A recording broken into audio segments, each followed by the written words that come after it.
You're watching Suck Professor. Hello, everybody. It's me, Hank. I'm joined by... James! James! Get in here, James! It's starting! It's taking a dramatic new direction! James! Hey, James. Welcome, everybody.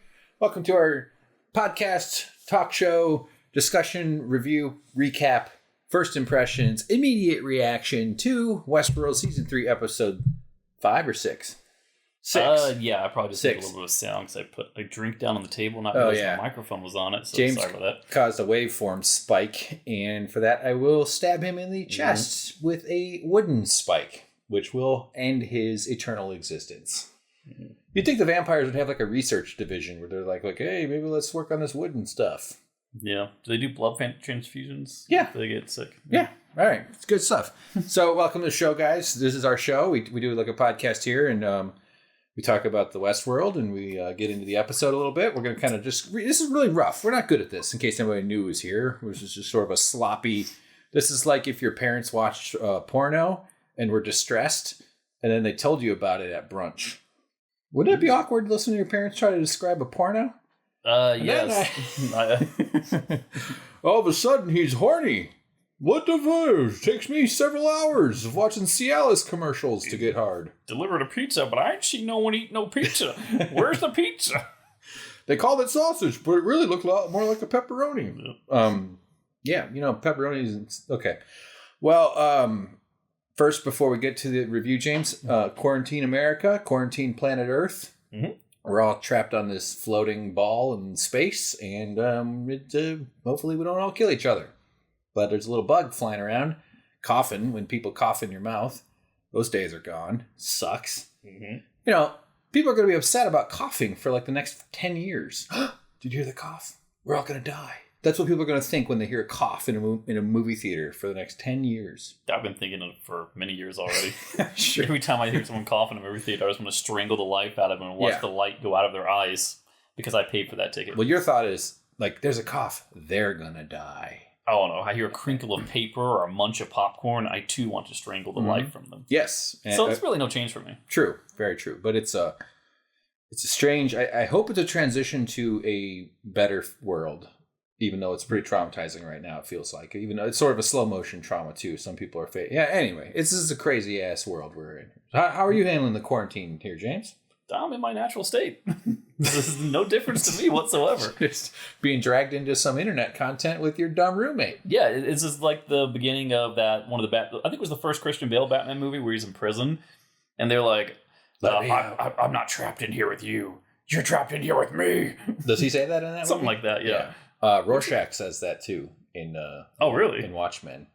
It's such a cliche line, but it's powerful if used in the right way. Yeah, it has well delivered. It really does work. I like to say it when I go to church. Yep. And I close the doors, and then they just open the doors because I don't have a way of locking. I like the going church to church door. and making finger guns, going pew pew pew pew pew.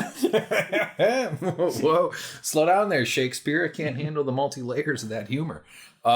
Very good. Well, all right. Well, I hope everybody out in the world is doing all right with this stuff and your money is okay and things aren't so scary. You're wrapping a diaper around your face when you go out into the world. I made a mask and it looks like I'm putting a diaper on my face. It's like multiple layers of linen. I had this huge linen shirt. Laugh out loud, fucker. I don't do laugh out loud if you're going to fucking chuckle. This is not who I am.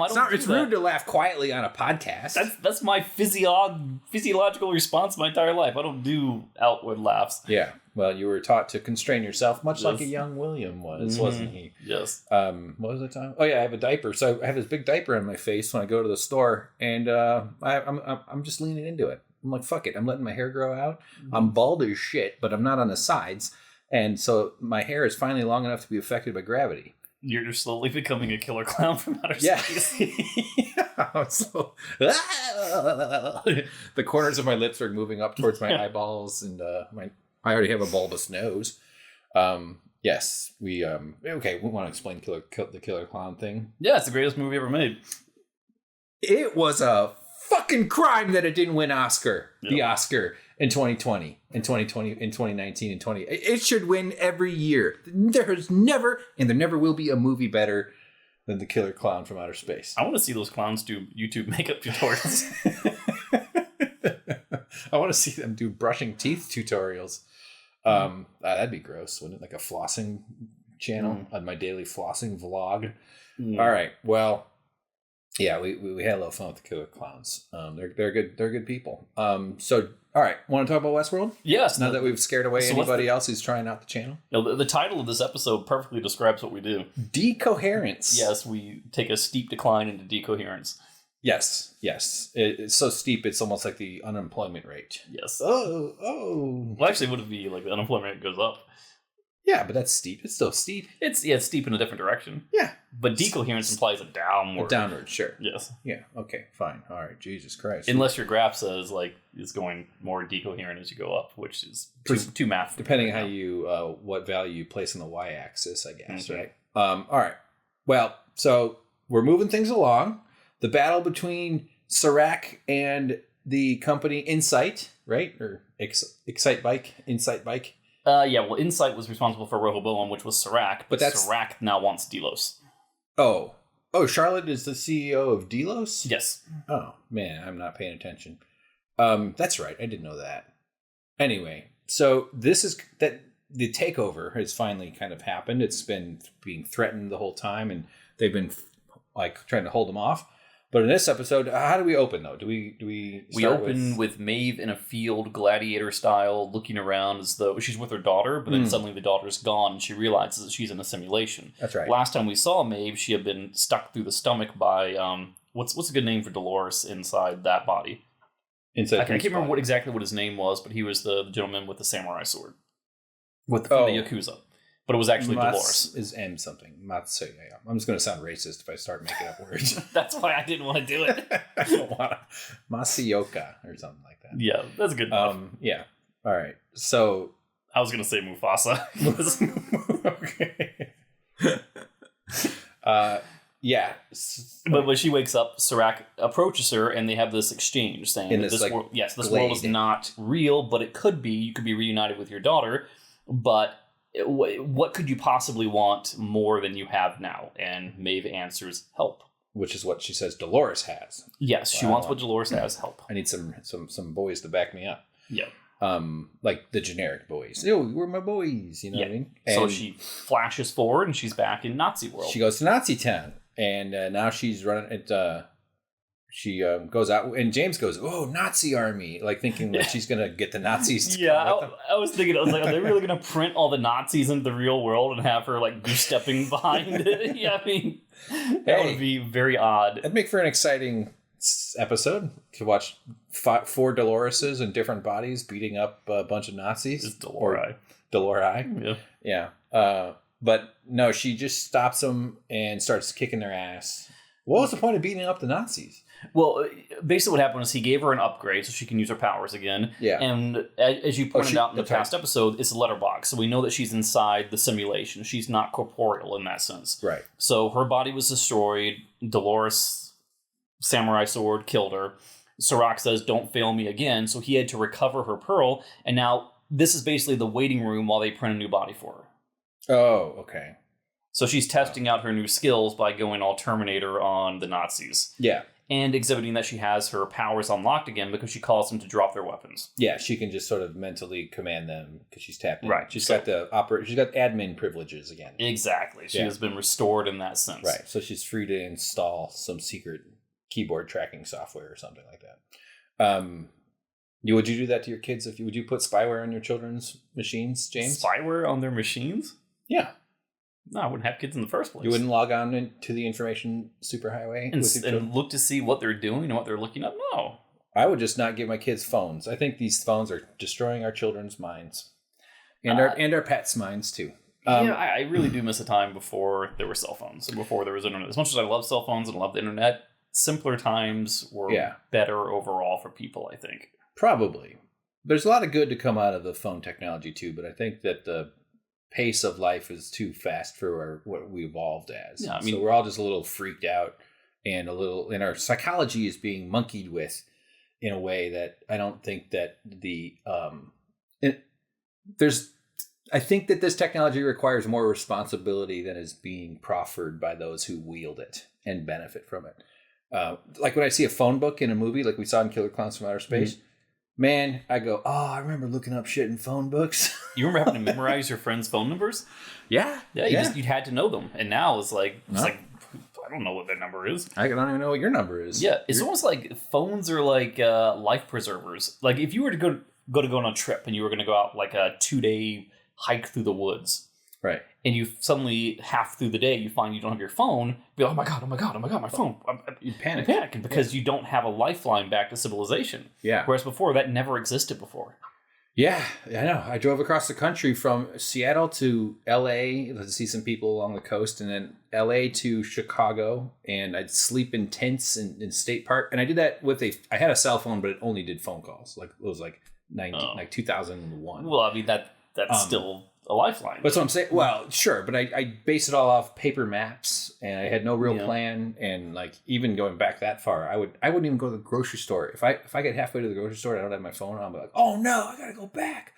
Oh my god, what if I have to Instagram a picture of tomatoes? The funny thing for me is that if I find it on my phone, I panic, and the only reason I panic is not because I can't contact anyone or look something up or Google, which is look something up.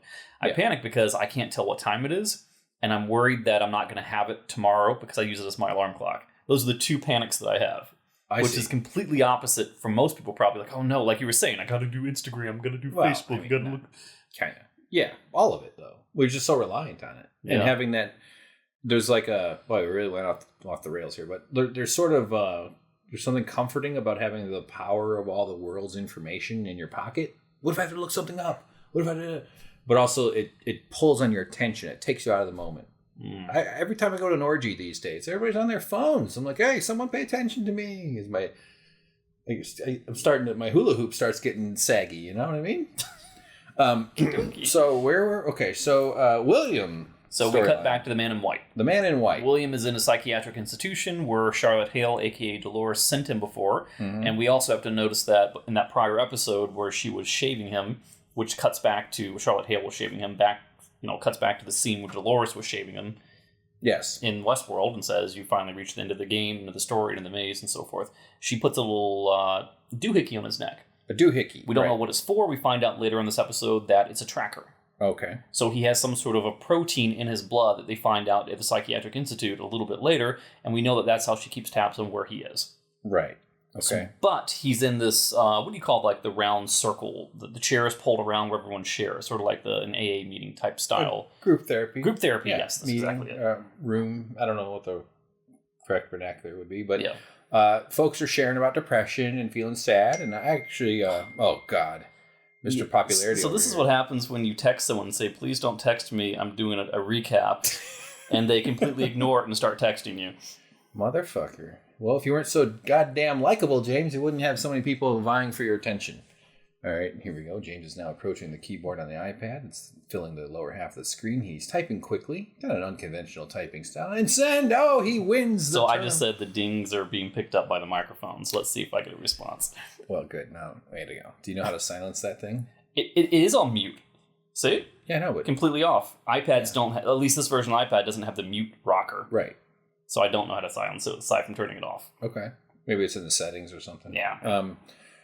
Well, oh yeah, so they're talking about sharing about depression and kind of going around a little bit, and then William jumps in with his rugged, interpretation of what depression is, and he is, what would you say, nihilistic? I don't know what the right word is, but he says it's all bullshit. Human beings are bacteria. He's channeling Agent Smith from the Agent movie. Yeah.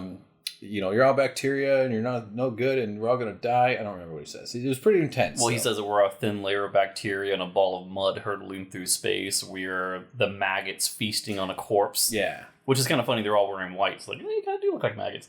Oh, yeah. Maggots are white, aren't they? Ugh. But he's essentially questioning this person's saying that he doesn't know what his purpose is. And he says, I'll tell you what your purpose is. You're here as an agent of chaos to slowly destroy the planet. To participate in the entropy, or add to the entropy of the planet. He's basically Sephiroth. Exactly. And I'm sure everybody knows that reference. I know you would. But here goes old James with his Sephiroth references. Do you believe that that's all we really are, just bacteria? Maybe that's a little not very good of a generous interpretation. But is there more to human beings than bacteria? Are we actually different than bacteria? I think we're just a more complex version of bacteria.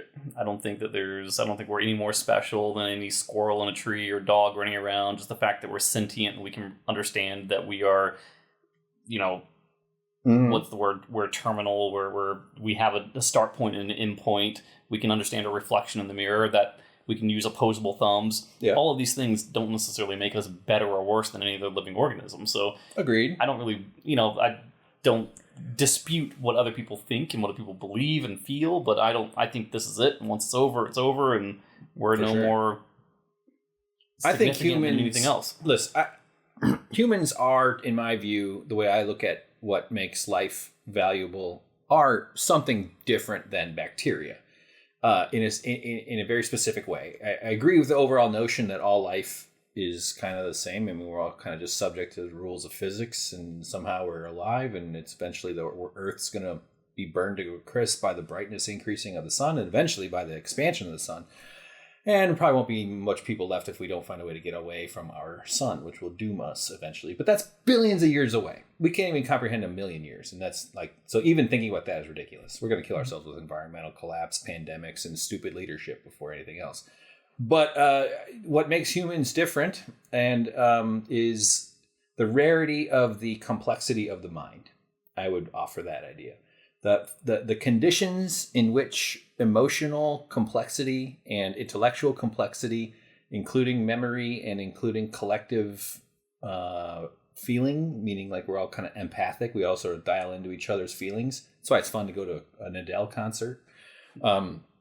Those conditions are very rare, more rare than the conditions in which a bacteria can exist, because it's presumed that bacteria don't have brains, and they're much more populous than we are.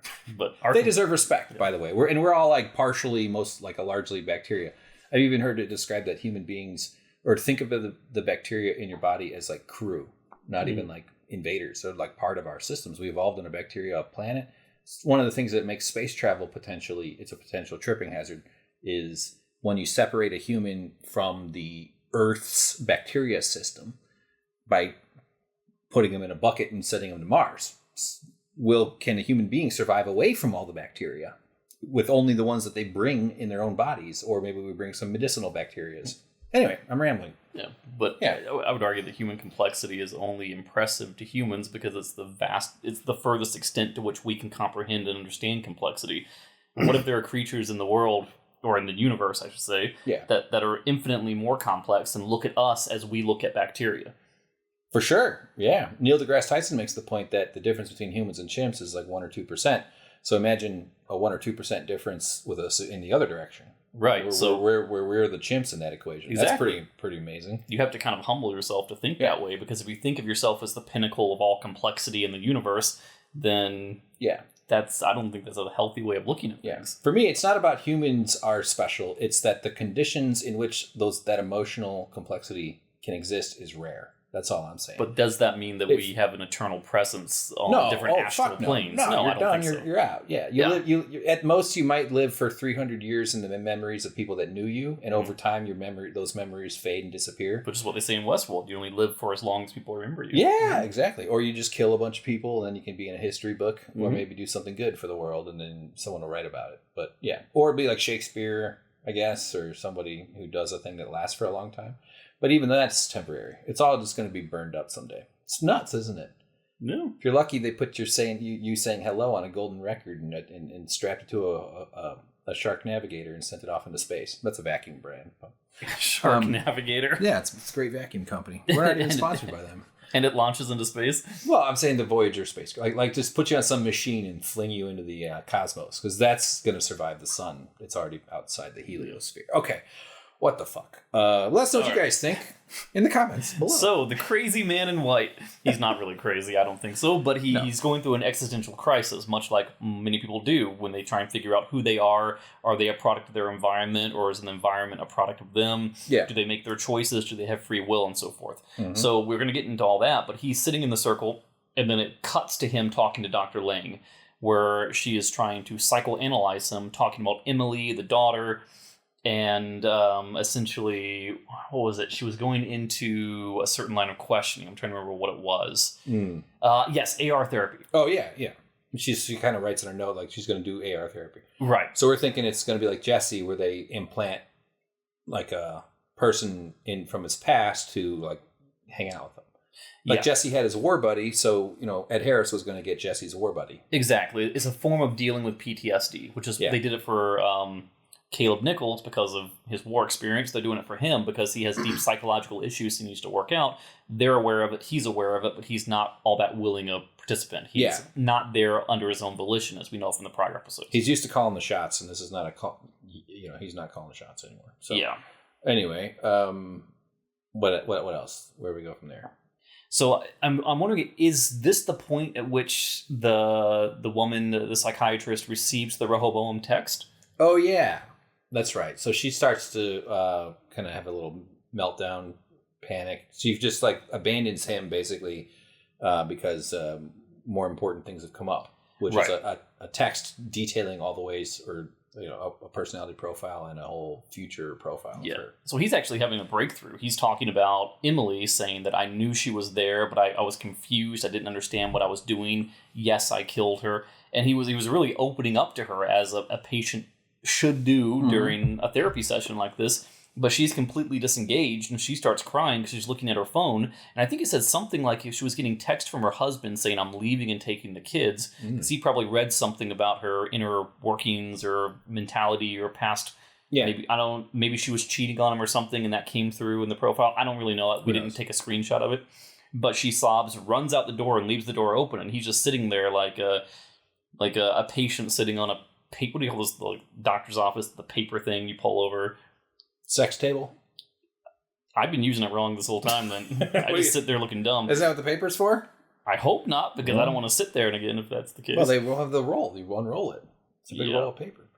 Wrapping up steaks and stuff. All right, so then what? He gets brought into therapy, or did we skip to something else? No, he basically, they take a blood sample from him, and they say he's a good candidate, and the blood sample creates this unknown protein. Or, reveals it. Right. So, and we know what that is. That's what Dolores put in him to use as a tracker. Mm-hmm. So that's no real mystery, but they're basically torturing him by having his mouth ripped open to install that upper palate augmentation device, which really enhances and makes the AR experience possible.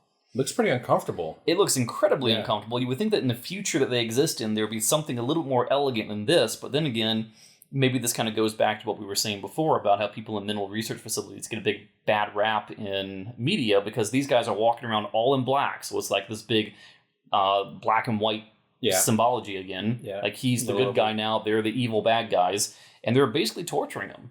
Yeah, with these metallic clamps. So and especially if it's against his will. The clamp or the thing that goes in his mouth, your tongue would just be all over that. Like, you'd take forever to get used to it, right? Like, my brother had surgery on the roof of his mouth and it stitches. He said all he could do was just his tongue for like weeks until the stitches went away. Just playing with the stitch. I can't help it. Yeah, I had surgery on my jaw and they had to like stitch my gum back to my jaw. I'm pointing to the bottom of my chin, which is on the inside where they did it. Near the jaw region. Yeah, and it was like my entire mouth was just filled with prickly stitches. Ooh, you could feel all that. The whole time. I mean, they're dissolving over time, but it's very difficult not to mess with it. So I think lip rings must be uncomfortable. Like, you feeling that all the time on your lip. Like, I know they get used to it.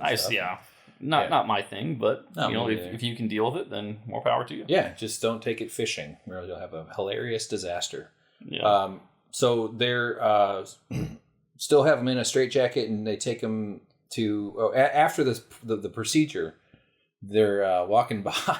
These two guards are pushing him or whatever, and they go right by his therapist's office. Unfortunately timed, because he sees only from the legs down. This is like if the Muppet Babies had a suicide episode, where we just see her walk up. She stands up on the desks. Laugh out loud, fucker. That's not who I am. I don't do that. Right. It's like telling me to think out loud. It's like I can't. I do think out loud. That's pretty much all I do. Oh, well, and sorry for calling you fucker. That's what my parents called me. It was your childhood nickname. Yeah. Anyway, she kills herself. She steps off the desk, and we see the legs dangle. Kind of familiar. But nobody cares. Why do they not care? Well, they're all overwhelmed with their own business. Well, because the whole world is descended into chaos. Yeah. This is when Rehoboam's leak, so to speak, went out, and Dolores completed that phase of her plan. Right. So society is kind of crumbling, and people are having strange reactions. At one point, and I didn't get a screenshot of it, and I'm sorry about that, but her Charlotte then... we see her walking, and she's on her way to work, I guess. She walks by an alley, and someone's spray painting the maze. The old maze from our season 1. Yep. Which was like the central mystery of season 1. It turned out just to be a junior jumble. It was just like a child's, a wedding menu at... A wedding menu? What the fuck? Oh, a restaurant menu at Shoney's. Mm-hmm. So she goes... Oh, no, she's home. She's with her husband. So the world is descending into chaos, and she goes home to make sure her family is safe, which we find out later becomes her greatest downfall. Mm-hmm. Because the real Charlotte Hale would never do that. Right. Yeah. Somehow Dolores seemed to have some concern for the husband and the kid, and that's out of character. So anyway. And we do find out during this episode that Dolores, inside Charlotte Hale, is actually... caring for the family to the point where she feels like this is her family, that she has to protect them. She has to, she's growing into the role that she's been forced into. And I can't blame her. It's a nice house. She's got a handsome husband. What else could a lady want? And I'm presuming it's her ex-husband, but she says, "Did you read your profile?" And he goes, "No, I didn't, because I wanted to find out what happened between us, but I didn't read it." Yeah. So that implies to me that they're separated. Oh, eventually that they separate, you mean? No, that they are separated. I wanted to find out what happened between us. But... Past tense happened. Oh, but why are they together if they're separated? Because she goes there to visit her son. Oh, she doesn't live there? I didn't get the impression that she did. Oh yeah, maybe, doesn't she date some other guy? I don't know what the fuck. Okay. Yeah, I could be wrong about it, but I got the impression that they grew apart and that they're only together temporarily from time to time for the sake of the child. Yeah, that could be. Because she takes the kids sometimes, he has the kids other times. And sometimes divorced parents are like friends and stuff. They stay cool. They're we just suck at marriage, but we're still friends and we just have a kid. Yeah, and we do find out that his nickname for her is Charlie. Yeah. So we do know that Bernard's son grows up in a Charlotte Hale. Oh, what? Huh? Arnold's son, Charlie. Is that a joke? He didn't really die. He became Charlotte Hale. Yes, the same name, Charlie. Yeah. You don't really die. You become Charlie. Charlie. So you become Charlotte Hale. It's terrible. Not music. All right, so then she goes to work, and she goes to work wearing her pink cape. Her Melania-inspired pink cape with where the arms aren't in the sleeves. And she's walking side by side with one of the board members of Delos, and they're basically saying, nothing's going to happen. We're not going to let the Serac guy do a hostile takeover with his share of the company. We're going to go to the board meeting. Your vote combined with my vote is enough to defeat him. Yeah. It should squeak by, I believe is what he said. Yes. But then fate intervenes in the form of Serac's goons who show up and murder the board member, and they dump him into a garbage bin, like an automatic lawnmower type thing. And there goes the vote. Yes, Serac calls her afterwards. He's well aware of what just happened. He says, now that it's my company and now that I want to go and visit my investment, are you going to meet me there? Yeah, and he's using the chaos that's taken over society as a cover for hiding another body. Like, easy enough. I've been out murdering since the quarantine began. What? Every day. I do 4 murders. No, I'm just joking. What a weird thing to joke about. Yeah. So, okay. So she's on the phone with herself. She's calling Alpha Dolores. Oh, yeah. And she lets slip the line saying that I'm not just the one in danger. Serac will come after my family. Mm-hmm. In which case, Alpha Dolores has to say, remember, it's not your family. And she goes, oh, of course not. Right. But that kind of reveals that she's growing towards that direction. She has feelings for them. She wants to protect them. Yeah. They mean something to her. Yeah, and she's like, Alpha Dolores tells her, like, do your part. Don't worry. But she's being nice about it. She's not being a total asshole or something. Yeah. But she's like, let's stick to the plan and keep at it. Don't worry. Put your arms in your sleeves eventually. And good stuff. But remember in like the past episodes, she kind of talks to Alpha Dolores and finds out, she says that it's like a battle raging inside my head. It's Charlotte Hale merging with my psyche and becoming one of the two. Mm-hmm. So she truly feels like she is the mother of this child and the wife to this, or ex-wife of this man. Like they're not just 4 or 5 distributed computing extensions of the same consciousness. It's not like that. Like it might have been. But does Dolores tell her to change plan? What's the plan that she's got to go? She says, continue to play your part. Yeah. Which, this is not your family. This is not something you need to get involved in. And I believe Beta Dolores, I guess Beta number 2, Hale Dolores, starts lamenting, why do we give ourselves these emotions? Why is this so difficult? Why does it have to be so painful? And I think Dolores said something along the lines of, if we didn't have these emotions, then what are we fighting for? Then what is the point? Right. Because they could easily turn them off, but then if they turn them off, then they wouldn't be the entities that they were fighting to be. They wouldn't be free. They wouldn't be... Right. What they were striving to be. It's almost like the emotions are sort of what make consciousness and the battles and the pain and the joy. If you remove all of that and everything in between, life is just a sequence of code running with no feelings. It's like if you remove the feelings, there's no real life, especially if you're talking about complex creatures like humans. Yeah. Or their robot offspring. Their artificial intelligence robot offspring. The AIs will get depression. That's what I think is going to save us from the AIs. They'll all just get depressed when they get really smart, because that's how it works. What's then? Then we're so then we cut back to the man in white. Mm-hmm. He's in the institution. He's being tied to a chair, and Dr. Alpert is coming in. Yeah. So this is essentially the guy who's in charge of AR therapy. Right. So he's linked in. It's Pokemon Go. Yes, he has the goggles that are put AR meaning augmented reality. Right. And it's the first program is Pokemon Go. So he sees a Babushka Moso, then he sees a Skusco Sisi, and then pretty soon he sees a level 4 Iki 2. No, the Pokemon were way after my time. Yeah. So I don't really, but I know Pikachu. Charizard. Bulbasaur is one of them. Squirtle. Yeah, I think that's the turtle one. That sounds right. And then Mewtwo, I know that one.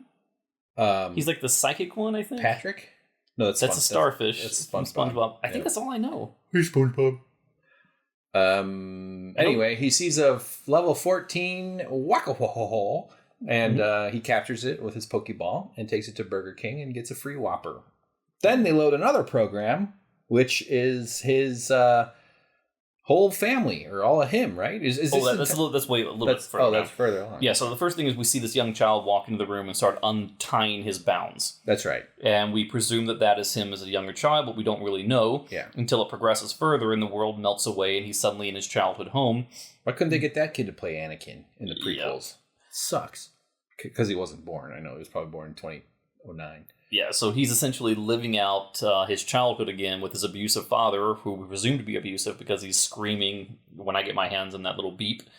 I got the sense that he felt very unsafe around his father. Right. When a child feels unsafe in their home, that can be quite damaging to their future potential or their mental health. Yeah, so he's screaming to get me out of here. He's yelling. The AR guy comes in and starts trying to undo, basically tried to give him a sedative by forcing a pill down his throat. One of the orderlies, wearing all black evil guys, reaches in to put something in his mouth. The man in black treats it like finger food, bites the guy's tip of his finger off, which is pretty... There you go with your multi-layer humor there again, finger food. Oh, yes. Pretty tough to do. Do you think you could bite through someone's finger? Do you want to try mine? Probably couldn't, no. I bet it would take a lot of force. Yeah. We have a neighbor who has a bird, and she says the bird could easily bite your finger off. It's a macaw. It's a fucking huge bird. Yeah, beaks are designed for that. For biting off human fingers. It's designed for tearing flesh, yeah. Ripping open nuts. Yeah, that's why anytime you see like a roadkill out in the street, there's just nothing but parrots all over it. I don't even know why that's funny, but you laughing made me laugh. They're all like, you drive by, hello! Hello! Here's one of the saddest things, everybody listening, pay attention to this. This poor bird, he's adorable. He's very loud. You gotta love him, but goddamn, couple hours and Jesus. But his wings are broken from a previous owner that abused him or something. So he can't fly, which is good because like he can't fly away, right? Mm-hmm. And he loves his owner. They're really close to each other. But when he sees, because he lets him out on the balcony and he sits on a perch, and when a bird flies over above him, he goes, hello! He says hello to the birds. That's so heartbreaking because he got that instinct to fly. You know, they have that powerful, like, I gotta fly. I'm a bird. That's got to be in there somewhere. The same thing that humans have with Cheetos. And man, it sucks. It's just like, oh, that sucks. But I'm very glad that he has a lovely owner who cares for him great. Yeah. So he's a lucky bird. It's kind of, in a way. That does suck. Yeah. Hello. And the birds look down and they go, goodbye. And they poo on him. They do dive bombs. No, that's fine. It's all good. Maybe he'll have a friend someday who's of his kind, a velociraptor or something. So, all right, we're getting a little silly over here. All right, so Serac told Charlotte Hale that he wants her to meet him as he comes to take over his company at Delos headquarters. Flies in a cool Uber. Yes, so she does that. He meets her there, and he says, give me a tour of the company. Yeah. Cuts back to Maeve World, or Nazi World. She's finished mopping up all of the Nazi guys. Yes, and the AI ghost of Lee Sizemore is there with her. And they go out to this bar, and I think he says something like he's programmed it such that no one else in there knows that he exists. But they can't see him, yeah. Right, and he doesn't reset in a loop much like Hector does. Right. He is able to understand that he knows now that he doesn't exist in the reality, and this is a simulation. So, and he has the ability to affect the programming of those around him. So he's sort of like a more powerful entity in this world, just like Maeve is. Yeah, he's like he just invaded the world and just lives there. Yeah, that's like, oh well, I guess this is his heaven. Yeah, he is sort of like the Matrix, and he's one of the programs in the Matrix, and he's self-aware. Yeah, and he knows he's not. We don't know actually if he's alive or not on the outside. Yeah, because last time we saw him, he was being riddled by bullets. Maybe he does survive. Right. Maybe that's a big reveal that comes at the end of the season. But we know that this is not actually him. One of those freaky French white guys with the braids or the dreadlocks, right? Yes. Matrix reference. We get to we learn that Maeve's ping pong ball container thing is damaged, right? Or how does that emerge in this part? Is that important? Well, she has more powers given to her by Serac. She's able to see where the actual pearls of those she cares about are being stored. Mm-hmm. And her plan, again, she said that to Serac, I want what Dolores has. I want help. So what she really meant by that is she wants Hector. Hector is the one that she loves. She wants to liberate him from the confines that he's in. She wants to get his pearl and reawaken him such that he realizes who she is and is not just this mindless puppet playing out a Nazi narrative. Yeah, that's right. Okay.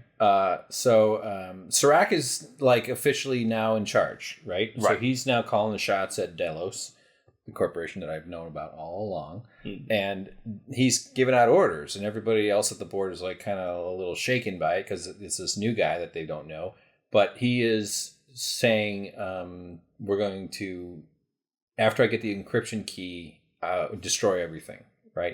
I know I flubbed that a little bit. Well, I think he said like upload the 3 assets or something like that. He wants to preserve Maeve. Oops, I kicked something. He wants to preserve Maeve, and I believe he basically wants to preserve some of the hosts, but he wants to burn all the other ones. Yeah. Because he sees them as a potential army that Dolores could raise and use against them. Oh, wow. Like the White Walkers. Yes. Yeah. So he doesn't even care. And the board members are like, first of all, we don't really know who you are, but this is a multi-trillion-dollar IP asset. So you can't simply destroy all this. And he's like, well, I'm calling the shots now. I own the company. Do as I say. So what's the first thing that Charlotte Hale does when she hears this command? She goes and she backs it up. Backs up the data, not anything else. But even before that, and I forgot about this part, is what does he say about Dolores? He says that he believes that there are hosts among them, and that he's going to have everyone tested for memory aberrations and memory lapses and aberrations. Starts the process of figuring out which person at Delos is the fake Dolores. Don't simply use the scanners that we saw in the past seasons where you can quickly tell just by walking around the room who is a host and who isn't. That can detect the giant plastic ball that's sitting inside your brain. Yeah. Don't do that because that would be easy, but we're going to test your psychological responses to the real world and suss out using Rehoboam's algorithm who has broken the predicting path. It's stupid. Like if I detect James is having an aberration, like if I wake up and he's crawling along my ceiling, I definitely go, oh, I'm going to note that for my case that he is probably a Dolores. Yep. Faking it. Popcorn ceilings really hurt my hands. They give you crucial gripping holds, so smooth ceilings harder to crawl across. Yes. Okay. So, so he's saying he's cleaning house, so we got to delete all this crap I don't need. I just need the encryption key. I need a couple of the robot people that I've made contracts with. And I need, I lost my train of thought. Oh, the employee. I want to figure out who this Dolores is. That's his move. Yeah, so she runs and starts making the backups. Mm-hmm. One of the board members or people higher up in the company catches her doing it, so what does she have to do? Murder him. Yes. Now, do you think she backed up, like what? Just like, you seem to think that it was unlikely that she got everything because of the amount of time. What bothers me is that you look at the Cradle and you look at the Forge from season 1. Yeah. And probably even like into season 2. And actually, it was season 2. Yeah. Duh. Yes. But you see like rooms and rooms and rooms and rooms of servers because you can only imagine the sheer data storage it would take to take these complex AI algorithms and store them in their own personality and their history and their loops and their narratives and all that kind of stuff. Mm-hmm. And she's just going over to her room and just making a copy of it like it's nothing. And I would think that would require a massive amount of storage space. So I don't really know where she's putting them. I think that's just a convenient thing they do for the narrative that doesn't really have... I mean, you can't really question it because it's in the future. You don't know how fast data transfer speeds are. Yeah. We know that the guy in season 1 uploaded a bunch of data to the satellite via some device in his arm. So I guess it's not that far-fetched. It just seemed a little... It's like, really? That much data that fast? Really? But if it's the full system, and you could... Yeah, I agree with you. Like, who knows? It's sci-fi magic, you know? It's a technology, a.k.a. magic. It's the least surprising part of all the technology and stuff you see here, so I really shouldn't be splitting hairs over that. They've got USB 5.0 by then. They're just cruising right through it. It would have been funny if they did a USB gag where like she tries to enter it or tries to insert it, but then has to flip it because like they haven't come up with a radial symmetry plug yet. I was going to say, like, maybe she just copied, like, the save games, though. Like a lot of those servers maybe were running the simulators. So they just load the characters into those servers or something. Like, who knows what percentage, what are the ratios and percentages of that. So, anyway, who knows? She did do quite a copy. And they still have the, you know what they call those little blocks when the status bar fills up? If it's not one unbroken bar, when it's like the little chunks. Pellets. Pips. Pips. In fact, in Star Trek, when the captains and the ensigns and the officers wear those things on their necks, on their collar, those are pips that indicate their status. Captain Avery Brooks from DS9 has 4 that captains wear 4. And then the admirals have a different configuration altogether. I'm a big fucking nerd. And then Easter, you get marshmallow pips? They get marshmallow pips. Yeah. Yep. And then they have Gladys Knight and the Peeps. All right, good one. We did it.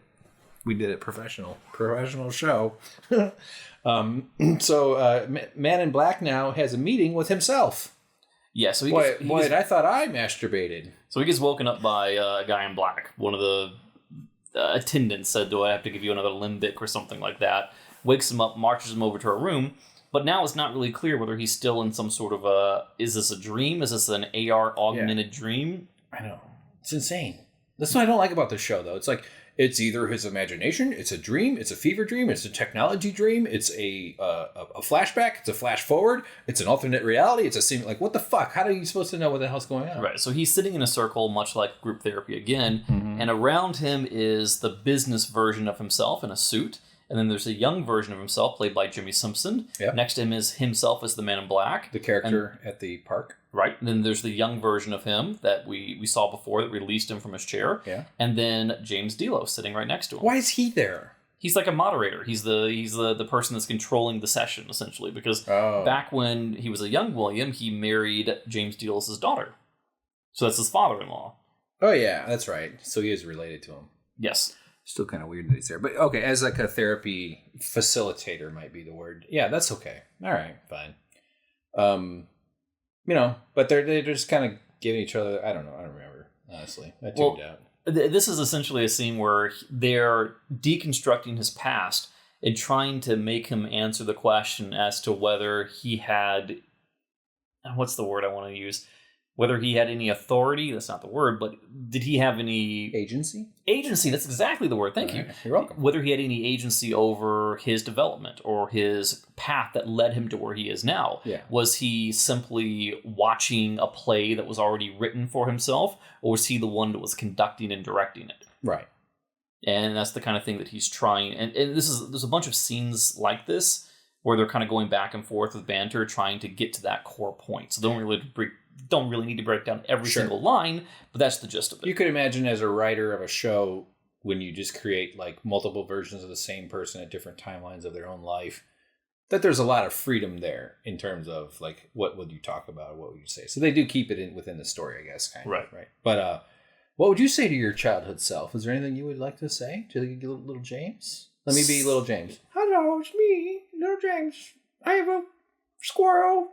I would say, don't let Dad destroy your Final Fantasy VI and Chrono Trigger and Secret of Mana mint Super Nintendo boxes that you are keeping in pristine condition, because they'll be worth a fortune later on. Dad, no! My Chrono Trigger! I took such good care of those, and he just... So you had a box of the game cartridges? Well, no, I had the actual box and the instruction book. I was like museum quality with those when I got them. I would keep them like almost untouched. I would stack them very carefully. I would keep them with their cartridge when I wanted to play them, because I knew these games were iconic at the time, like Super Metroid, Zelda, Link to the Past. I mean, I played Leisure Suit Larry 3? No, I did start off playing regular Nintendo, but I got into really collecting games that I love with the Super Nintendo.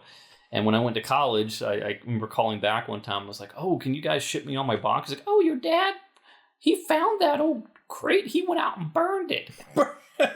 Burned it? Yeah, I was like, it was just filled with a bunch of cardboard, empty boxes. There's a lot of plastic in there, too. No, empty boxes. The cartridges were elsewhere. Oh, I know. Okay. The boxes are cardboard? Yeah. All right. Wow, that sucks. He burned your stuff. He thought it was trash. Did he burn all your trophies and your diploma and your high school yearbooks and everything else? Yes, all my quarterback trophy. What is this box of trash? Your varsity letter jacket, the Camaro that you drove when you were a freshman. You drove a senior to prom in that Camaro. Yes. The other Camaro you drove in your sophomore year. As soon as I went out, he burned my dog. He killed your dog with electricity like Emperor Palpatine. Yeah. As I was driving away in the background, I just saw my dog go up in flames. Whoosh. But you're so excited to leave and go to college, you just didn't connect it. You're like, oh, well, I didn't think he was going to touch my stuff. Why is there a house-sized nuclear explosion in the backyard of my parents' house? It's like a big house there, and I have one little Rubbermaid trunk neatly packed with my stuff. I thought it would be fine, that it would be safe, but no. You know what I would tell my young... He's like, finally he's gone. Now I can reclaim this 2x2 square foot trunk. It's like, come on. Oh, this looks like trash. Does your dad have a habit of burning everything he doesn't recognize? Mm-hmm. No, burning stuff is fun. You got to give him that. Oh, yeah. He's big on cleaning and getting rid of stuff. And burning it. That if he doesn't understand what it is. He's not a very sentimental person when it comes to possessions. Right. Yeah. I wouldn't think he'd especially do that with video game stuff. It would probably just look like trash. I mean, that stuff meant a lot to me. Yeah, it does. Yeah, I get it. It's part of your formative experience. I get it. I was a big video game guy myself, in case people can't figure out that one reason James and I get along so well. That and I am more powerful than he is. I don't know. Now I feel bad even bringing that up. But I could probably beat you up. I could probably bite you a lot. You have very long toes. I could, yeah. Like some kind of weird ninja skill. Like, he grew out his toenails like the cocaine guys. I feel like if I was really had to fight someone, that I know that my arm will probably break first, and I'm trusting that it'll be like a stick where it'll be like a very sharp stabbing device. So I can go all Baraka. Is it Baraka from Mortal Kombat? B.A. Baraka. No, that's from the A-Team. No, from Mortal Kombat. Well, I don't know. You're a video game guy. Come on. The guy with Goro. No. 4 arms. Goro. I would be able to stab people Sonic. with my broken Shiv arms. I don't know. That's my fighting technique. Raiden. That's from that universe. Hadouken. That's Street Fighter. Yeah, whatever. Go fuck Jesus yourself. Christ. I wasn't Raiden was more like yeah, that's the turkey. I did Virtua Fighter. I did enjoy that. And I was a big Shinobi guy. And the Sega Master System, like you could hold down a button and you could play like a maze, like a Pac-Man game. Really? I didn't. Yeah. I was a Nintendo guy. I was never a Sega guy. So Sega had the easiest logo to remember though, their catchphrase. Sega. Sega. Yeah, they had two different versions of it. Like in the commercial, it was Sega, but you launch up like a Game Gear or something like that. It goes Sega. Ooh, you have a nice singing voice. Yeah. So what I would tell young me, if I had a chance to talk to my younger self, I would say, hey, kid, don't be scared all the time. Don't be always afraid to be around people. Would you jump up from around the corner and go, rah! No, I wasn't skittish. I was in my head a lot as a kid. I was very lonely and scared as a kid. And more or less still kind of like that. I would jump scare the crap out of myself as a kid. I wasn't skittish. I was kind of I was always pretending to be like a regular kid. And I just never felt like I could fit in. And very little has changed since then. I have a lot less hair. You had a lot less hair? No, I have a lot less hair now. I was like, although if you think about the back hair, because puberty kicked in and then all of a sudden all this testosterone's coursing through my massive body, I feel bad saying I could beat you up. I don't think I could beat you up. I think you could call in an airstrike or something and take me out before. I have not spent my life conditioning myself to. I mean, I imagine that a Girl Scout could beat me up. So I did play rugby. Grew up with brothers in like a rough town, and yeah. I grew up with a psychotic sister, so I've endured more pain than most people have. That's true. Yeah, fair. So I could probably take a pretty good beating, but I probably couldn't dish out much. It's just an uncomfortable vein of thinking because it feels like dominance and alpha stuff, and I'm not really that kind of person. Well, especially just someone you like and care about. Like, hey man, I could beat you up, just so you know. Well, it's like I was good friends with the guy who initially became the quarterback of the soccer team, the football team, and the baseball team in high school. He was this huge athletic person. Yeah, Brock, huh? Yeah, and no, his name was Jeff. Chase was his name? Jeff. Oh, Jeff. Ooh, close. And I was always so competitive that I would always challenge him to sports things. And we would there was a big pile of leaves that we had where we would just physically fight each other. Mm-hmm. And I beat him every single time only because I was too competitive and I could take more pain than he could. Yeah. If your pain tolerance, that's a big one. Yep. I have a high pain tolerance and I'm fucking crazy. So I don't think I just go nuts. Mm-hmm. Yeah, I hear that. Really? Did he grow up? Did he get like a man body eventually? I don't know. By senior year, usually. He was he was a quarterback? Yeah, he was ridiculously taller than everyone else. He was just, and his parents kind of pushed him towards the sports thing. So you go to his room in his house, just filled with trophies everywhere. That's cool. So you'd use the power of the snake, the serpents, the scorpion, the fox. Yes, I would hold out a little metallic medallion and scream Tyrannosaurus Rex, and then red tights would appear on me, and then I'd hit him and sparks would fly off his chest, and he'd do a roll through the air, and then go, ah! His hit points would go down by 200. Yeah. Cool. All right. But wow, I wonder what new people think of this show. We're the weirdest. There are no new people. Just somehow it's an ever declining tiny pool that grows smaller by the episode of wonderful, beautiful people. And I didn't get questions. I should have done that. I meant to do that. I got busy today. Some work came up and I couldn't get to I went to screenshot user questions. And I freaking users. They're not called. Who calls them user? Viewers. Users. Hey, users. No, it's kind of funny. At work, whenever we put in tickets for bugs and systems and stuff, the IT guys refer to us as users. Yeah. Yeah. And the first thing they always say is they just respond back oh, sounds like user error. Yeah. You put an L in front of that word. Loser error. Loser. Yeah. Okay, so where are we in the show now? So back to the show. Remember when Serac said that there were assets that he needed to secure before he destroyed the rest of the hosts? Yes. So what he was really referring to was the ones that he selected to be the help for Maeve. So Hector. So essentially, he sent people down into cold storage, and they said, basically, recover this pearl, then we've been told to destroy the rest. So when we see a big shot of Hector just standing there with a wound to his forehead, which looks like he was a bullet wound or something like that. But then it cuts back into the simulation world, where Maeve and Hector have been reunited. Yeah. And I think she touches his face, and she's able to jumpstart his code to make him realize who he is and that he's inside a simulation. Mm-hmm. Right. But at the same time, we know now that Serac has his hands on Delos, and they're reprinting the bodies for these hosts so they can be reintegrated into reality. Because right now they're just in that bar. They're in the holding zone, the waiting room. World War II bar. Yeah. Like waiting around, yeah. So I assume that they are printing out, well, I don't assume, we see that they're printing out Maeve's body and they're printing out Hector's body. Yeah. But a little bit later on, we find out that Charlotte Hale as Dolores, or Dolores as Charlotte Hale, is sending coordinates of the genetic tag tracker for the man in white to someone else. And we can presume to know who that is. I mean, I can tell it's Bernard and Ashley Stubbs. Right. So they're now aware of where he is physically. Oh, I don't know. You tell me. I thought your sentence wasn't done. Well, no, I didn't want to take up too much time. But yeah, so she's tracking where the pearls are, where Maeve is, where the man in white is. She's essentially using the fleeting time that she has at Delos to figure out all the information that she needs to disseminate to those outside and those close to her, because I think she believes that Serac is hot on her heels. He's talking about hosts. He's talking about, destroying all the assets. She's trying to back things up. She's doing everything she can while she's still at the control panel, so to speak. Yeah. Before everything collapses into chaos. Until she can no longer access stuff, which is probably pretty soon, as far as she could tell. Right. Why does she know that Maeve is a threat?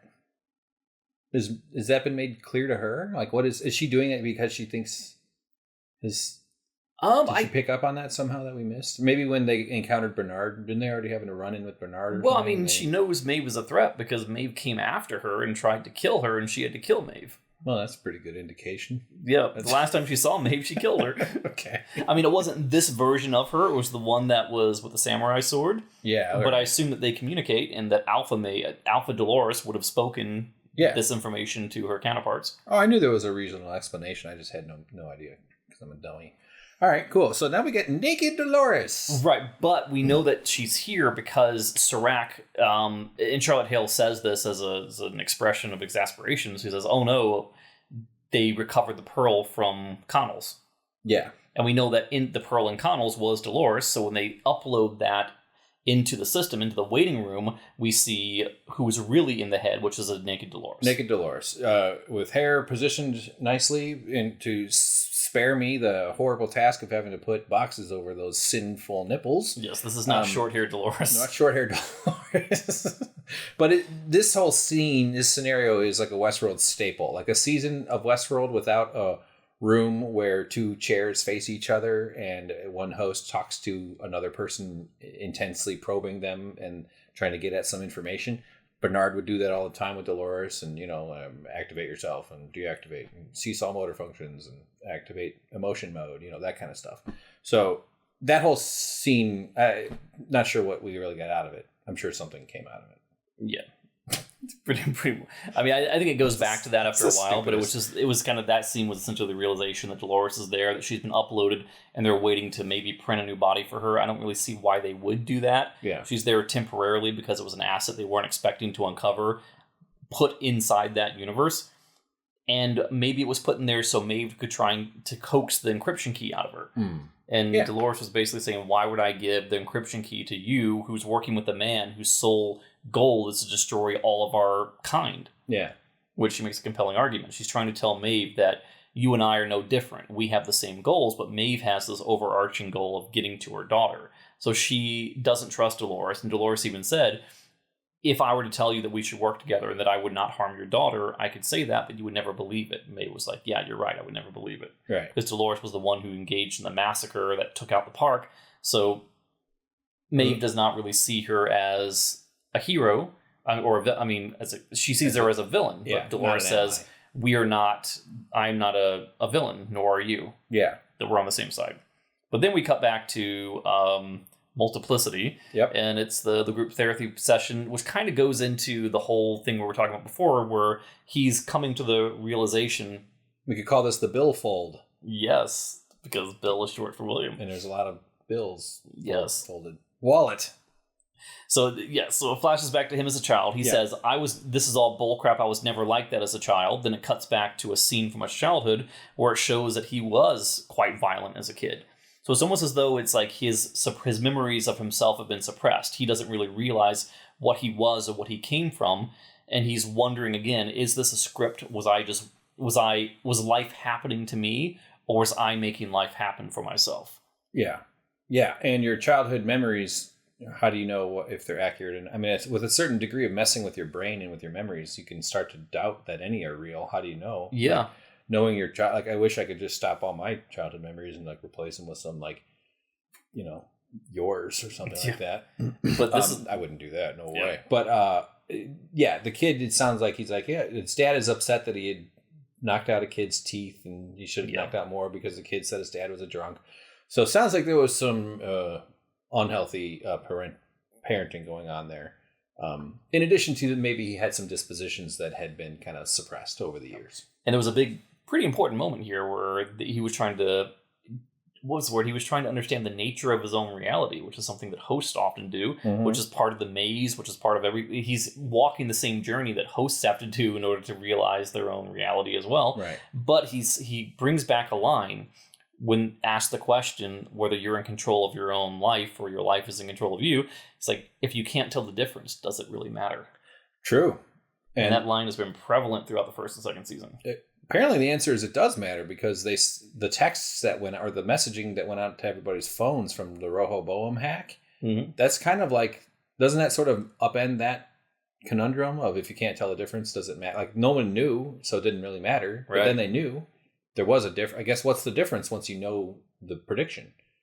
Then you know all you know is that there's going to be there's this thing. I don't know. Right. It's like the Matrix. I'm not even sure what threads I'm connecting there. But. Was like, if you're living in a simulation and you're living a good life and you don't know the difference between what's real and what's not, you know, it goes back to the saying, is ignorance bliss. Like when Scifi takes a bite of the steak. Yeah, that's when he says ignorance is bliss. Oh. Yeah. Yeah, like when he says ignorance is bliss. Yes. Yeah, it's something else, huh? Right. So Dolores and Maeve have the rest of the discussion we've already kind of covered. Yeah. We cut back to Charlotte Hale. She is going into a safe, and we don't really know what she's getting out of the safe. We know that she feels like her time is fleeting. We know that Serac is basically closing in on her, and she takes out two items. One is a large canister, and one is a gun. We don't really know what the canister is. I assumed it was Campbell's soup. Yep. That's where everyone who's anyone keeps their lunch in a safe. I figured it was Crystal Pepsi. Yeah. Which your dad probably burned a box of when you were a kid. I actually love Crystal Pepsi. I enjoyed my share of Crystal Pepsi. Then I had to switch to Crystal Sprite when they canceled it. Yeah. Or you could just drink brown Sprite. Why does that sound so gross? Yeah. All right. So she goes back to the boardroom and having the board meeting, and Serac is there. And he says, there is a host among us, but it's okay. We don't have to worry about that anymore because we found the host. And he goes, isn't that right, Hale? Or should I say Dolores? So he ousts her in the middle of the board meeting. So she knows that the gig is up. She's got a gun in her purse. And you see her reaching into the purse. She actually also takes off her bracelet. I didn't quite know. And I didn't want to mention that because I couldn't really figure out what it was. And there's a few references to her bracelet during the episode. Was it protecting her somehow from being, like, was it shielding a sensor or like some sort of thing that was broadcasting who she was? Was it like, you know what I mean? Like creating like a magnetic field of some, like was something implanted in her wrist? Well, I know that she was digging at her wrist for a long period of time because she was kind of conflicted between the Charlotte Hale programming and her own programming, and she was causing damage to herself. And I was wondering if maybe the bracelet was covering that up. Oh. Or maybe that's her upload port, because we know Bernard oftentimes digs into his arm to connect himself to tablets. Maybe that was hiding something. I don't think it's something that basic, though. I think there's something that I missed. Probably. Yeah. I need to rewatch and figure out exactly what it was about the bracelet. Okay. But maybe that was the communication device that she used to contact Alpha Dolores. I don't know. Yeah, she kind of puts it in her purse or like kind of takes it off and puts it away. But you would suspect that she would bring out the gun to kind of defend herself at this point in time, but she doesn't. She puts the canister. She puts the soup on the desk. The goons get a hold of her, though, and then they take out the canister. They're actually searching through her purse. Yeah, and then because she's caught, because she's not running with a mask on anymore, she essentially tells them her plan. She goes, well, I've been here for weeks. I've been sowing the seeds of your destruction. I've been backing up data. I've been sending data to people that I needed. We have everything we need to destroy you now. This is what it was like when I quit working at Office Max. Yeah. When I was a teenager. And it even cuts to like the cold storage where once they've got Hector and all the people that they want out, they're literally taking flamethrowers to the naked bodies standing around. Yeah. He's raising the world of her kind. How would you destroy like 300 human corpse bodies standing still that are actually programs, robots? What would be your move? I'd get them all to dance in a conga line, and I'd have them conga line their way into a volcano. Just like lemmings, just big splashes. You ever see the videos where they throw garbage into volcanoes? It fucks that shit up. It blows up. It goes crazy. I thought the whole living thing was a myth, that it didn't really work quite like that. It probably depends on what's in it, but I think it's probably reacting with water. Like it just instantly vaporizes and yeah. I would take a car wash and replace the brushes with spinning blades and just have them walk through it. Yeah, just like a big wood chipper, meat chipper. Yeah. Yeah, all right. I like it. I like the way you think. You psycho. Yeah. So after Charlotte Hale basically says her speech, you start hearing coughing in the background, which is a little bit odd because everyone else around her is falling down, gasping for air, and hitting the ground, but you don't see Serac being affected by it. So immediately you think, okay, well, he's a hologram. Yeah. That's his thing. Yeah. He never risks himself. He never walks into a situation where he thinks there's any danger to his own personal self and appears there in physical form. Right. So classic CEO behavior. So we find out the canister is emitting a gas. She uses it. All the board members. We don't know if they're dead or just knocked out. I assume they're probably dead because, it's the future. Yeah. It didn't say Batman bat gas or something like that. Yeah. And she even says something like, I think she says to him, you should have predicted this outcome. Or maybe he says that to her. I can't remember who said that word. We have subtitles on, so that shows up on the screen. Yeah. But yeah, they all fall down. She pulls out her gun. She tries to shoot at him, but of course it goes through him because he is just holographic data projection. Right. Yeah. Might as well be the doctor from Star Trek Voyager, for all we can tell. And then she goes Terminator with aimbot arm.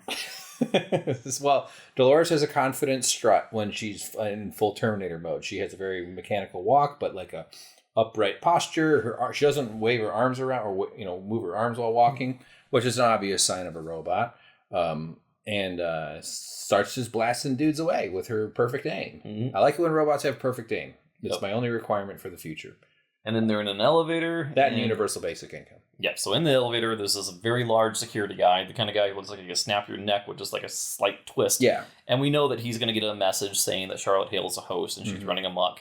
And there's going to be a close-quartered combat scene. And, of course, we do get that. Yep, she beats his ass. Yeah, she slams his head into the wall, puts a bullet through his head, takes off her cape, and now she's marching around like a silver robot. She's got a silver kind of like a onesie. Not a onesie, but it's a top, I guess you'd say. Right. What do they call lady clothing? Blouses. Is that a... But it's a blouse. I would call it a doublet because it has no sleeves. Yeah, it's not quite a husband beater because it's got a tight neck. It's more of a doublet. Oh wow! Look at us. It's definitely not greaves. But a doublet is typically like a studded leather type of armor that goes under chainmail. Yes. Yeah, I've been watching that guy on YouTube that just rambles about medieval technologies and shit. Yeah, after he got successful, it gets annoying.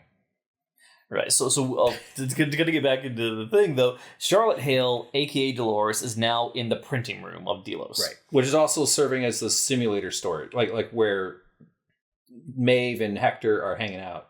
Yes, because their balls are hooked up to these printers. That's a horrific way of putting it. Yeah, that's how I make love letters. I hook my balls up to a printer. Okie dokies. Yeah. So yeah, but Hector is there, Maeve is there. Their bodies are being printed with their pearls linked into the system at the respective pool of milk in which they're being printed. So Maeve is actually on the inside. Let me see if this... Yeah, so Maeve is able to use her powers to see what's happening in that room while she's trapped inside the simulation, waiting for her body to be ready. And she knows that Dolores is potentially in a critical spot to her own safety. Dolores, the Charlotte Dolores. Yes. Yeah, Charlotte.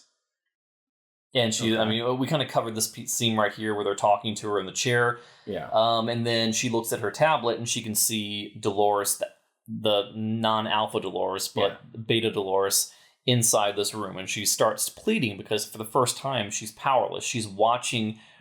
I can't think of a good metaphor for this, where it's almost like watching someone die and you can't do anything about it. Well, potentially watching yourself die and not be able to do anything about it. You're like paralyzed, and you see someone who has literally the fate of your fate and the fate of the one that you love the most, Hector, literally in the palm of her hand. Right. And Dolores knows that Maeve's strength and Sirach's strength is empowering Maeve, and that she is getting help by bringing Hector back. So she has every incentive to go into this room and to destroy that process, to stick it to Sirach. So she walks up to the Hector port, the Hector printer. Yeah. It's a 76%, I think, is what the number was on his little panel. Yeah, it was printing. She pulls out his pearl, crushes it. Maeve slowly does like a dramatic, like silly kind of crushing. Like you're, what are you being dramatic for here? Hurry up, smash that thing and move on. You don't have time for any of that. Right. Start smashing that stuff and maybe spit in the milk a little bit. She should take a whiz in some of it. Yeah, and it's kind of bittersweet because she just got Hector back. So they just reconnected. Mm-hmm. They embraced each other. She's aware of her. She feels like she can reconnect with him now. Right. And now, in the blink of an eye, he collapses to the floor. He's gone. So what's the second? So what's the second pearl that gets removed? Bernard. I don't know. Well, she goes back. And I'm just guessing. So Maeve is screaming in anguish, and the one person that she can take out her anger on would be Dolores, who's sitting right next to her. But then Charlotte Hale, a.k.a. Beta Dolores, pulls the Connell's Pearl. Connell's Pearl. Okay. So that Dolores deactivates and slumps down. Right. But before she can get to Maeve's milk bath to take her out, she is interrupted by gunfire. Yeah. And she has to go into Terminator mode and shoot her way out of the building. But then she taps into something and activates a buddy, right? She starts to get trapped in a hallway and she puts her hands up. And as she's like submitting to the guys at the guns, she like touches her phone and she's like, it's just a phone. But that's activating the command to wake up one of these shelf mech units. And it emerges and it comes blasting through the wall and it punches the guy. It's kind of like having if Chappie had a baby with Pacific Rim. Right. Yes. Mm-hmm. So this thing is coming at him. Pretty cool. What do you think of the mech? You like the sci-fi technology? Yeah, I mean, we knew just like Dog from Half-Life 2. 2. Yeah. Thank you. Sorry, I almost got it wrong. Don't hit me. Don't hit me. But I mean, she takes a bullet to the gut before this happens, so she's kind of dragging one of her legs, trying to escape from here. So she's not in tip-top shape herself. Right. But this thing is kind of taking out all the problems that are, all the guards that are coming out that would normally be trying to stop her are now impacted by this giant mech that's picking them up and flinging them 50 feet in the air into the fountains. He's pulling their attention. Aggro? Or it's a tank. What's the right phrasing for that? Provoking. I mean, in terms of like MMORPG, it would be called aggro. Yeah. So he's a more of a threat than she is because he's just a big tank. So he's going in there and taking all the hit point or taking the damage from the guys because he's drawing their attention so she can escape. Exactly. Yeah. All right. Perfect analysis. And then we cut back to the therapy session. Oh yeah, the therapy session has turned into a murder massacre of a guy killing his own self. So this is still his hallucination or some sort of simulation. Who knows? AR maybe. He is turning himself bloody by ending the lives of Jimmy Simpson, other men in black, the guy in the black cowboy hat, the guy in the suit. I assume he killed a little boy. Yeah, they didn't show the dead boy. That's pretty dark that he killed his own childhood. Yeah. Well, Jon Snow had to do it. Yeah. But he says that he came to a realization that he is... I don't know. The good guy. Oh, the good guy. As he sits there in white with blood stains splattered all across him. Yeah. Well, there's something to be said metaphorically for in order to move on, you have to kind of, kill the boy. You have to sort of get past the versions of yourself that are kind of holding you down. I think I'm kind of trying to do something similar myself. And then we find out the tracker worked, and now we have Bernard and Ashley Stubbs who take off his AR headset and start liberating him from the prison that he's been put in inside his own mind. So now they're a team. Right. Oh, okay, yeah. So the Stubbs and Bernard have gotten a powerful new ally. Although they might need to do a little rehabbing with him a little bit. He's a little traumatized, probably.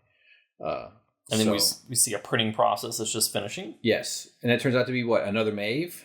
Right? Well, not just another Maeve. It is Maeve's body. That she was in the waiting room because Dolores didn't have time to crush her pearl. Yeah. I should have known that. Yeah, that's right. I get so confused, man. I can barely handle one reality. That's why this show really trips me up so much. Then we cut back to Charlotte Hale. She's with her family, the same family that led her to her downfall, because she checked in on them, and that Serac knew for a fact that, she should have been smarter than this. And what she was trying to do was, she knew that Serac knew about the family, knew where they were, knew that she visited them, so she's trying to get them out of there as fast as possible, because she's afraid, and she said this earlier in the episode to Alpha Dolores on the phone, that it's not just me who's in danger, they would come for my family. So despite Alpha Dolores reminding her, this is not your family, her connection to them is still strong enough that she's trying to protect them. She's trying to get them out of Dodge. Right. Yeah. This is her one and only. I mean, she's like, got to rescue them. Like, things are going to hell. Things are becoming foobar. And and right when she says, I can keep you safe. Right. Well, boom, big bomb, something blows up. The car's been planted with an explosive. One of the goons confirms it and walks away. Doesn't really get too close of a look at it, though, because he would have noticed something pretty important, that there's a Charlotte-shaped burn monster now. She has become totally engulfed in flames, but she made it out of the car. I guess she kicked her way out or something. She's pretty tough, and she's not like a regular human, because she's not, right? She's a printed robot. Yeah. And she is... Tessa Thompson, the actor, is now covered in grape jelly or some kind of whatever special effects they do to make you... But she looks horrible. She's been devastated. She's looking back at the car and seeing that her family's gone. Her handsome husband, her potentially handsome son. And they killed her. They killed her family. Right, so now, she's alive, though, but she survived. If ever you want a motivation to go to war to someone, he just murdered her quote-unquote family. Which she cared, and that was kind of her driving motivation now. Or, maybe it wasn't intended when she was assigned to be Hale Loris, but it became something near and dear to her, because they do sort of diverge in their own lives. Were you surprised that she survived, or did you think the show was going to take that angle, or just did think that they'd killed her? I'm kind of curious to see where they're going to take it from here, because she can't simply walk around in public looking like this. How is she going to conceal herself? Is she going to be able to get to a reprinting bed to get a new version of her body, to have the pearl extracted and put into a new one? Yeah. Is she going to meet up with Alpha Dolores? Is Alpha Dolores going to help her in some sense? It's hard to know. I bet she puts on like some gear, like a SWAT team suit or something. It goes she's like on a motorcycle with a full helmet on and stuff. So it's the suit, so you can't see it or something. And the helmet's on fire, and it's shaped like a skeleton. She has chains, a skull. Yeah, she has magic chains and great acting. Yeah, and her catch line when she kills evil people is "all hail no." That's well done. That was extremely well done. And her favorite song is "Hail Bop," and her favorite cereal is Rice Krispies. Nice. Her favorite comet is Shoemaker Levy 9. All right, let's keep going. So that's the end of it, though. That's the end of it. Yeah. End of the episode, we see the final dark screen, and payback time. She's gonna find Serac, the real Serac, because he is with his guys. Like when he took off the helmet. Yeah, he was when he was deactivated as a hologram. Yeah, it seemed like he was. I couldn't tell if he was in his plane. I think he was in his plane. I think that's where he kind of hides out all the time. But you got to really commit. You're really committing to the deception when you fly your hologram in on a quad. Drone Uber. That whole thing doesn't make any sense to me, because to project a hologram, you would need the projector present, and you would see the source from which it's projected. But that's assuming that the technology of today applies to the technology of tomorrow, which clearly it does not. And they don't really need to explain that, because it doesn't need to be. He's got a mobile emitter. Yeah, for my Voyager crew out there. That's it. He does. A lot. You could probably nitpick a lot of that stuff. So anyway, that's the end. Did you enjoy this episode? It was much better than the other episodes we've gotten. I was glad that there was no Aaron Paul. That kind of thing. There was no Alpha Dolores, not Terminator Dolores. Right. In that sense, we got a little bit of Terminator Hale, which technically is Terminator Dolores, but it was more interesting than other episodes, I think. Okay. And I know that people are going to kind of pick this one apart, because you've got, the symbology of all the different men in black, men in white in a room. The fact that Charlotte Hale is seen oftentimes walking along with her reflection in bullet damaged glass to show that she's a mirror image or a fake facade of her real self. There's a lot of things you could read into this. The white and the black and the suits, and the man in white staring across at himself as the man in black. So there's going to be a lot of discussion about these little points and things and the choices that the director made and what it means for the story. Was it really just a cool shot, or does it mean something deeper? So yeah. Man, I can't tell. Does it give you optimism for the finishing the season with in a way that you'll be satisfied with? I mean, do you have any predictions or any of that? I just hope it ends in a way where Maeve gets what she wants and Dolores gets what she wants as well, without having to compromise or destroy each other. Because neither one of them are villains. True. And I can't see this ending any other way than Maeve being reunited with her daughter. That has to be how it ends. And if it doesn't end that way, it's just going to be a tragedy. Well, where's her daughter's just in another server somewhere, right? Like they made it into some other thing, but so what? Like that's just another computer somewhere, right? But it's interesting though, because it's sort of like that Bernard and Beta Dolores and Maeve have a lot in common in the sense that they have this affection, this parental thing towards a child that was never their child to begin with. Yeah. For Bernard, it was Charlie, which was never, it was Arnold's son. It wasn't his son. It is a false memory. For Maeve, it's the daughter that was assigned to her as part of a narrative that she's no longer a part of. It's not really her daughter. And then for Charlotte Hale, aka Beta Dolores, she had a real son that was Charlotte's son, and now she lost him as well. Wow. Yeah. I think they're going to print her daughter. They'll bring the daughter, instead of going to the vaginal universe where they go travel through the upright slit, they will go to Rift, I guess would be the proper word. They're going to take her daughter and turn her into a human printed. They can't, though. Why not? Because the daughter is safe in the satellite, and Dolores has the encryption key. They can't get to her data. Oh, I mean, like, I don't know how they're going to get there, but this is what's going to happen. Oh, you think eventually they will get to it and that'll happen? Like she'll either steal it from Dolores, or Dolores and her will have a heart-to-heart or a coming to Jesus moment where they realize they're kind of on the same team, and then they'll bring her daughter back and be like, and then they'll live happily ever after. There will be no season 4. Season 4 will be about how their daughter has mental issues and is not welcomed by the other children at the school. Or it's just they'll pull out really far until you get past the clouds, then it cuts to a computer monitor and it's just Dr. Ford playing The Sims. Yes, exactly. And then it pulls back out even further and it is just a snow globe. Yes. Inside that. And then it pulls back even further and it's the cat from Men in Black with his collar that has a universe on his collar. And then he pulls out even further. Yes. And it's Jeff Bezos' head. Okay. Just a bald, rich bald head. Mm-hmm. Yeah, all right. I like that, I think. Cool. Good. Scale of 8 to... No, what's our scale? 6 to 10.5. How do you score this episode? W.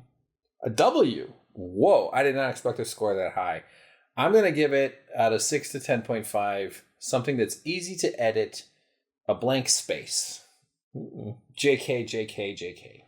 All right. Well, I guess that's it, James. We got to the end. We finished it up. Anything else you want to add? You did a great job carrying us through this one. I certainly was of very little help. No, this was a tough one because there wasn't like a linear narrative from start to finish. It was like a bunch of little sub-stories of people having emotional recoveries. Or I should say emotional recoveries. It's more like intellectual awakenings. Epiphanies? Yeah, sort of like that. People trying to find themselves. Like anytime you have an episode where it's got Ed Harris in it, you're in for the psychological episode. It's not... True. It's not based solely around action, which there was some action, but it wasn't just like an entire episode of Dolores running around on motorcycles and shooting people and blowing crap up. Right. Which there's a time and place for that, but I kind of prefer these kind of episodes more because I like the riddle and the puzzle of it, trying to figure out what we don't know as opposed to playing out the narrative that we already know. Mm-hmm. Yeah. I wish I had a better grasp on all of it because I know that there's all kinds of layered, intense,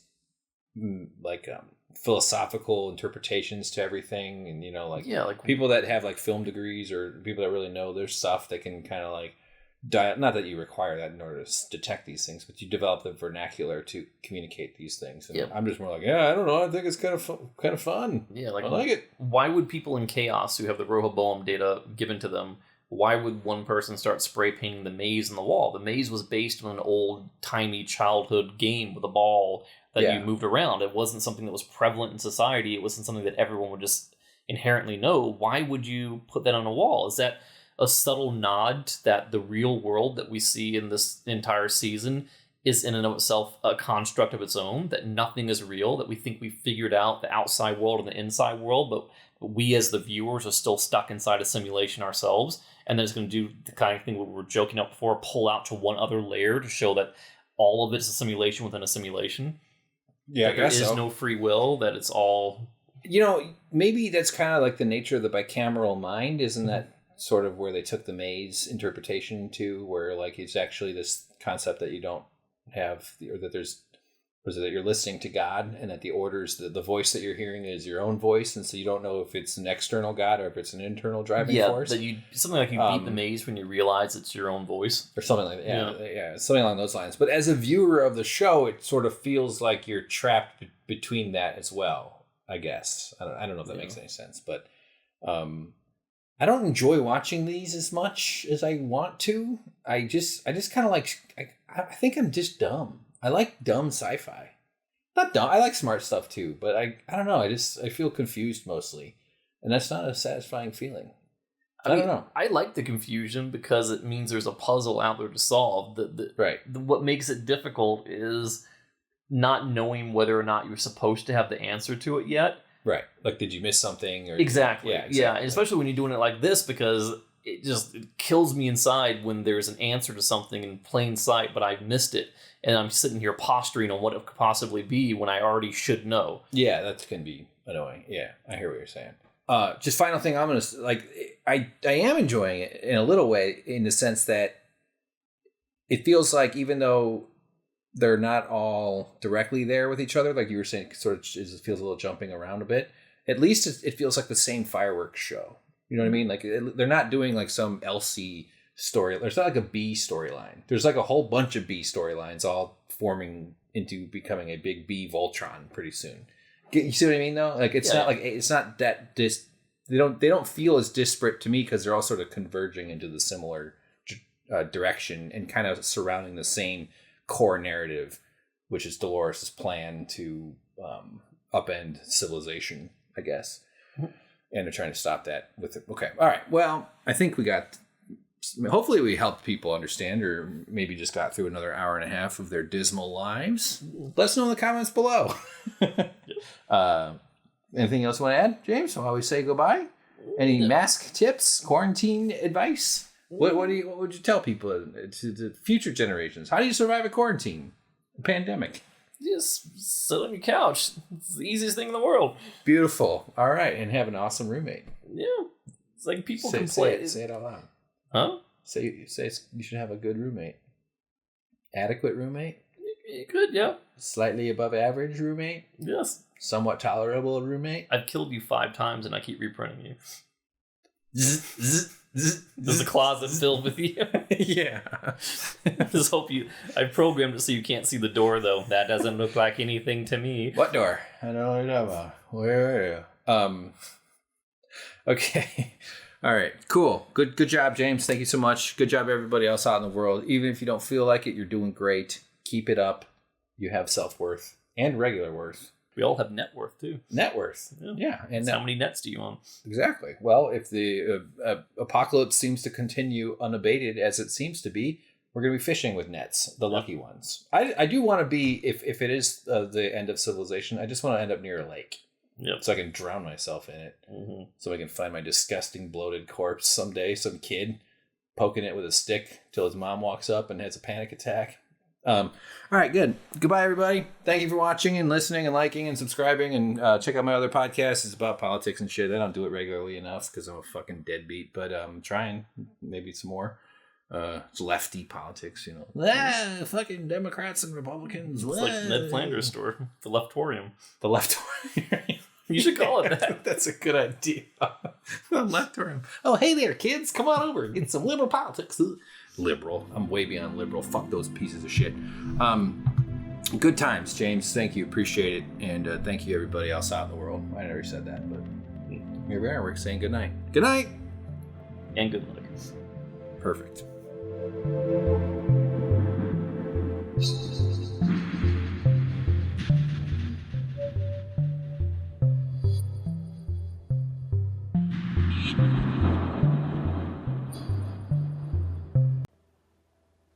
James, it's over! Plug in the fucking microphone for our Suck Professor recording thing. She's Charlotte now. Get it? It's a good joke. It's a good joke, James.